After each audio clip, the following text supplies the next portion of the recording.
The Devil May Cry set of games is one that has eluded me for a very long time. I mean, sure, I've heard of the memes, who hasn't? That I gotta say, why the hell is Dante doing the crazy frog? And why won't Andy stop pestering me about playing these games? This video is dedicated to Andy. Never ask me to do anything ever again, you fuck. You wanna know how much I played a Devil May Cry before this video?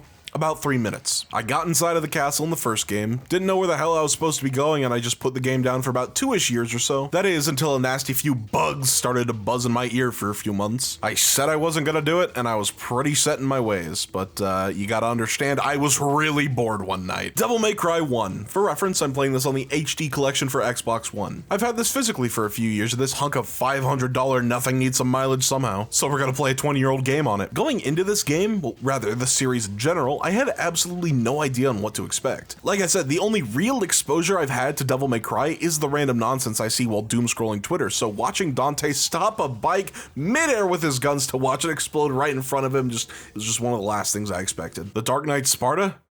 Is that what we're calling Batman these days? I think it's really funny that you could just tell when this game came out simply by watching the opening of the game. Like, this is the edgy, over-the-top style that the early 2000s were known for, and it's taking me for a loop. It's so extra for absolutely no reason, and I saw what many others saw in this game long ago. I mean, the random nonsense happening on screen isn't representative of the quality of the game itself, but it has a lot of corny charm to it. It's really silly, but I just can't bring myself to hate it. It's hard to take seriously, and whether that's a good or a bad thing is completely up to you. I think it's awesome. With the age of the game also comes really dated graphics, which aren't a bad thing either. I prefer the gameplay above all else, but again, it's another one of those things that are really funny watching back over because these models have no expression whatsoever. This doesn't lend well to the plot of the game itself, if it even has one. The story is held together by used toilet paper in a dream because I have no clue on what I'm supposed to be doing here. This character Trish walks into Devil May Cry looking like she just got done shooting a late 90s European dance video and fights Dante for a bit before saying that she wants to put an end to the underworld. Next thing I know, I'm whisked off to this random castle and you don't see Trish again until you're halfway through the game. Even more, who the hell is Dante? Like, yeah, I get it, son of Sparta, sure, but what's his deal? Of course, in the beginning of the game, he hints to whatever he's looking for when he fights Trish, and you know, when you get to the end of the game, he's all about, oh, I want to kill Mundus, but I feel like there's some lore that I just kind of missed out on. Like, is Devil May Cry a business? I can't even begin to explain that because what does he even sell? It's a pornography store. I was buying pornography. Beyond that point, the story is pretty much non-existent up until around halfway through the campaign, which some things start to happen. Dante beats a boss and Trish is like, damn, and she fucks off again for no reason. I get we're supposed to be putting an end to the underworld or whatever, but what does that even mean? What does this castle have to do with anything? Color me surprised that we stayed in this area the entire time, actually. Only when you're about to enter the underworld itself does the game's story ramp up, and I do think it gets pretty good. This is a 3D action game from 2001, so I wasn't expecting any crazy good quality from it, but I will say that the story, as silly, as dumb as it is, can be pretty alright. Nothing outstanding or even great. Hell, I would say it's pretty empty at times. Seriously, just nothing happens throughout the majority of the game. Up until that midway point, Dante's just kind of cruising through the castle, taking out bosses and whatnot. Things just happen. Oh, okay, Dante gets stabbed by a sword. It's his now, I guess. Whatever. I mean, I will use it. I did use it a lot. On first impressions, I took Dante for the quippy type. Not in personality like a happy-go-lucky Spider-Man type, but more of an early representation of what Sonic used to be. I took Dante for the type to talk shit on his enemies whenever he gets the chance, and I mean, he does. Sometimes. The halfway mark I mentioned opens with him talking smack on the enemy, but he's just kind of radio silent during gameplay. Dude is totally locked in, and I mean respect on bro for taking action, but I always felt like something was missing when slashing enemies. Comparing the cutscene Dante to the gameplay Dante, they feel like completely different characters. One is a quippy douche canoe, and that's about it because I genuinely didn't get any other vibes off him more than that, and the other one is just completely silent, just a silent, brooding protagonist who's hellbent on taking down Mundus. Of course, they are the same character after all. I'm not trying to insinuate some weird crackhead theory that Dante has multiple personalities or anything, but then again, they never said he didn't. I like it when Dante talks, mostly because the voice direction is absolutely incredible and I just couldn't get enough of what he had to say. Whoa, slow down, babe. Even as a child, I had powers. There's demonic blood in me. How much longer are you going to keep zapping? He felt more alive as he spoke. He felt more like a person than a video game character, but Man, can we go back to that voice acting? I'm sorry, I love it. It circles back to being so bad that it's good. It is a very good reason as to why I couldn't take the game too seriously in the story department. Not only did they not explain much well, if at all, every time something was explained, the dialogue felt like it was dragged through Google Translate 20 times before the voice actors could get a hold of their lines. And the voice director was sick that day, so he never showed up. You must be the handyman who'll take any dirty job. I only take special jobs, if you know what I mean. You were the first one to know about my vengeance. It looks like I'm getting closer. I came here to seek your help, to put an end to the underworld. What?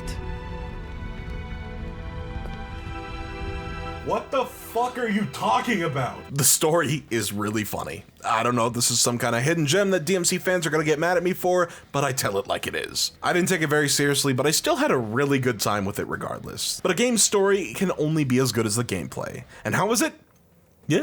Yeah, it's pretty good. The gameplay is definitely the most I had to say on this game, as the story could be, it could be whatever it wants, but if the gameplay is good, I can consider this game a 10 out of 10. It's definitely not though, so don't get your hopes up. There was a lot to get used to when coming back to DMC. The gameplay is your basic hack and slash. Well, maybe I don't play very many of them, so I don't even know what I'm talking about. The combat itself starts out pretty simple, just a lame 3-step combo, and then you get Alistair and things start to change. The amount of weapons you get in this game is pretty fun. It's nothing crazy, but variety is always nice. I mostly stuck with Alistair and the grenade gun throughout my playthrough, and I must say that blasting through enemies with just those two weapons, it never really got old. I hate change, so when I got Ifrit, I immediately frowned and never used it again. Well, unless it was good for a boss, but I felt like I was too far in the game to start learning new weapons at this point. I already had a few hours on Alistair, you know how it is. Alistair kept being fun for me throughout the game, so I just kind of stuck with it. It was just dumb, simple fun. Although, it did take a long time to get used to. All thanks to my best friend, Old Game Jank. Old Game Jank loves to ruin your fun by having certain aspects of a good game age terribly. Like the way you target enemies in this game. That's the neat part. You don't. If you want to attack the enemy or thing you want to attack, you better get up close and wildly intimate if you want to hit it. Otherwise, Dante is going to forget taking his schizo pills, turn around and hit nothing, and then get hit by the enemy he should have hit. This has happened so many times to me throughout my playthrough. It's not the most egregious thing in the world, but I don't like getting hit for something that doesn't really feel like my fault, especially if it results in my death. The only times where the tracking went from mildly annoying to frustrating was pretty much at any time I encountered a boss. Good God, I have mixed feelings on the bosses. You fight the same few bosses throughout the entire game, and on its own, that's not really a bad thing. I really like Nello Angelo. He's probably my favorite boss of the entire game and easily felt the most fair. However, the rest of the bosses are very hit or miss. I died pretty damn quickly to the first major boss of the game, and it was then when I noticed that I had no idea what I was doing. My least favorite boss of the game was the first one, probably for this very reason. The game just doesn't have tutorials, and if it does, it sucks. This game just kind of throws you in and expects you to know what you're doing, and yeah, I'm a gamer, I have game sense, so I could figure out the majority of the controls pretty quickly,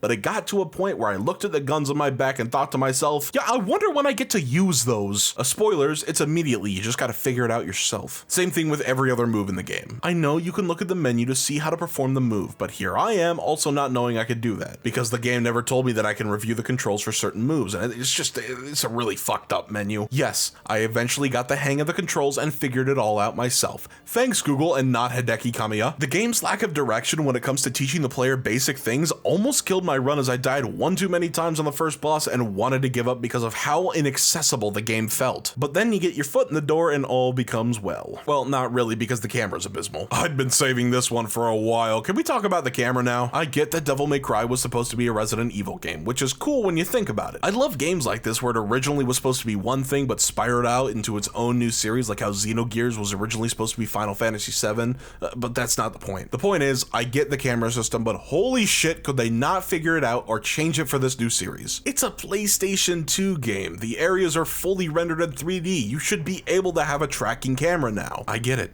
Cinematic angles are cool and all, but breaking the 180-degree rule is a cardinal sin, and it bothered the hell out of me. The camera is by far the worst part about this entire game. Yes, even worse than the swimming controls you get to use twice. It's especially awful when you're trying to fight an enemy and all of a sudden the camera decides to get zesty on you and bam, you're in this really weird camera angle and you get used to it for 2 seconds before you move an inch and the camera says, you know what, never mind, I changed it. And it goes back to the way that it was. In normal fights, the camera is serviceable. manageable. It's not ideal, but it's something I could get used to. It even started to grow on me. If anything, the camera has a unique charm to it. The boss cameras can go fuck themselves though. I still like the boss fights in a vacuum. I think that's where most of the fun lies in this game, as you face the same bosses around 3 times each. And at that point, you notice your skills are getting better and better each time. I just wish the camera would get better with you as well. If you're fighting in a claustrophobic area and you're playing this game for the first time, you might as well kiss your yellow orbs goodbye, because unless you've mastered the jank of this camera instantly,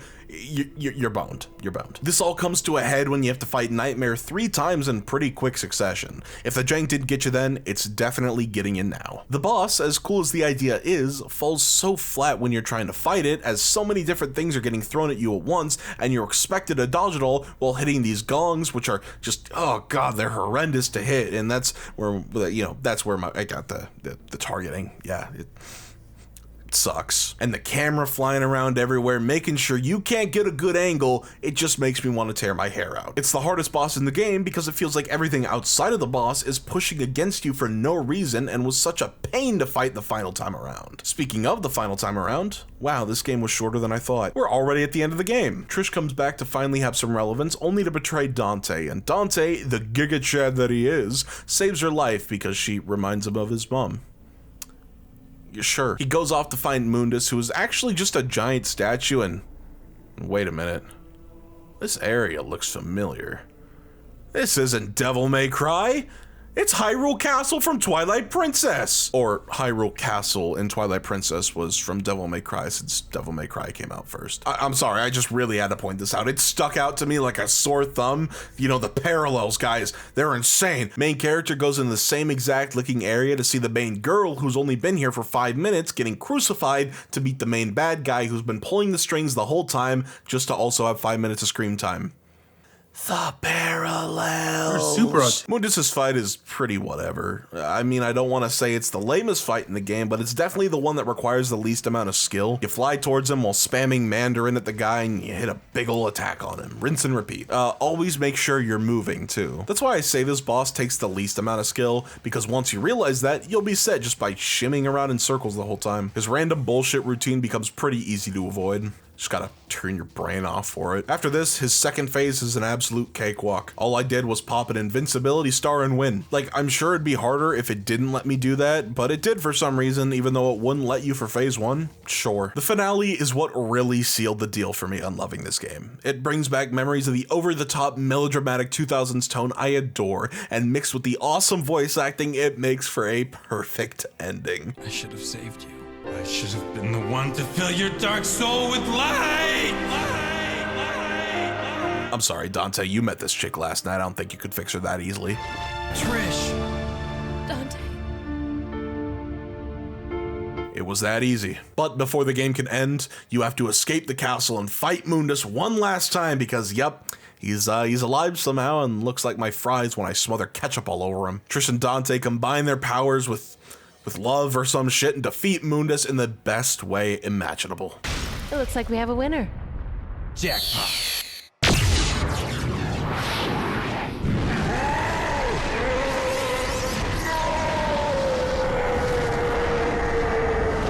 But unfortunately, we have a problem. There's quite literally no way they can escape the castle. They're in the basement and everything is collapsing. How will this game end?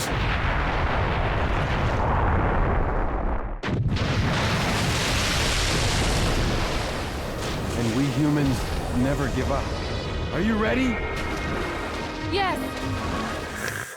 This game is so fucking dumb. Devil May Cry reminded me why I still live for stupid, over-the-top nonsense like this. The way that I talk about it, you would think that I only ironically like this game, but that can't be further from the truth. That only applies to the story. The game itself, though, is really good. Sure, the pacing is weird with some of the missions taking less than 5 minutes or 25 minutes depending on what Hideki felt like that day, and sure, the soundtrack existed so hard, I forgot to talk about it.